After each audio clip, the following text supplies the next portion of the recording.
Welcome to the deep dive. Today we're jumping into a show that's, well, practically an institution now. Family Guy. It really is. Decades on the air. Exactly. And our mission here is to unpack the sources on what's coming in season 24. See how this satirical giant keeps moving. And looking at the sources, two things really jumped out. First, just the sheer scale of the commitment from Fox. Right. And second, this really interesting sort of split release strategy they're using.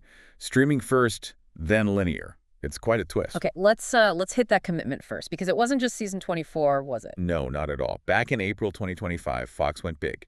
They renewed it for seasons 24, 25, 26, and 27. Wow, all the way through 27. That's a huge vote of confidence, especially for a show known for, pushing buttons. It basically cements it as a cornerstone of their animation lineup for years to come. But yet, despite that long-term faith, the way season 24 is rolling out is very 2025. Very now. Yeah. Exactly. It's this hybrid model. So not the usual September premiere on Fox. Nope. It actually already started, technically. The season premiere was a Halloween special. On Hulu, right, October 6th. That's the one. And there's another holiday special planned for Hulu later this year, too. So streaming gets the first taste. And then the main block of episodes. Those are being held back for Fox's Animation Nation block, but not until 2026. So a staggered release. Interesting. It really shows how these legacy shows are navigating both streaming and traditional TV now. It's a balancing act, for sure, trying to capture both audiences. And the team behind it, still pretty consistent from what the sources say. Oh, yeah. Alex Sulkin and Richard Apple are still the showrunners. The main voice cast is all back. Which means Seth MacFarlane is still doing quadruple duty. Peter, Brian, Stewie, and Quagmire. Yeah.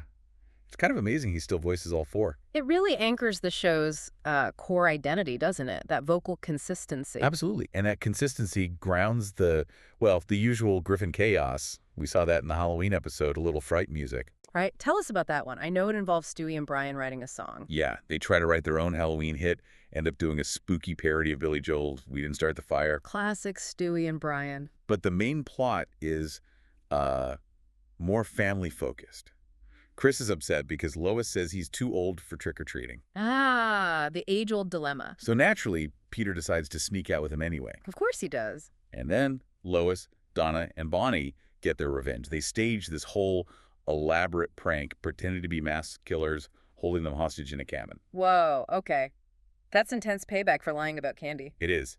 But apparently Lois confesses later that the whole crazy prank actually rekindled her own Halloween spirit. It's that mix, domestic squabble blown way out of proportion. Does that kind of plot still work, though, after 23 seasons? Or is it just the reliable starting point? I think it's the foundation. You need that core Griffin dynamic. It lets them ground the show before they launch into the really wild, high-concept stuff. Okay, so that sets the stage. Let's talk about what else is coming.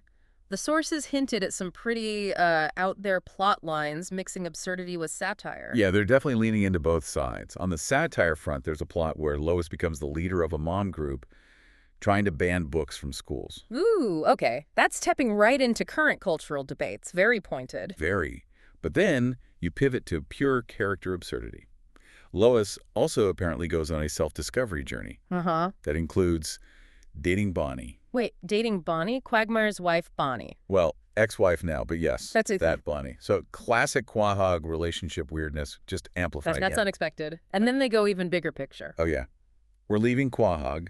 Meg apparently enlists in a training program for a mission to Mars. Meg goes to Mars? Seriously? Well, training for it. This is a pretty wild arc for her character. And then the time machine is back. Knew it. Brian convinces Stewie to go back and bring Mark Twain to the present day. Mark Twain in Quahog. Okay, Yeah. That's pure classic Family Guy high concept right there. Exactly. Time travel, historical figures, total chaos. So pulling it all together, it sounds like the show's strategy is keep the voices, keep the core characters everyone knows. Right, the familiar anchors. But then throw them into these increasingly absurd, sometimes satirical, sometimes just plain bizarre situations. It's like they stay relevant by refusing to be predictable. Which leads to maybe a final thought for you, the listener, Yeah. to consider. When you have a show leaning so hard into these extremes, very current social satire like book banning, right alongside pure fantasy like time-traveling Mark Twain, how does that constant, almost chaotic contrast actually help ensure its longevity?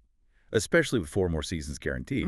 It seems like for Family Guy, the only real consistency is being consistently inconsistent. Something to think about until those main episodes hit Fox in 2026.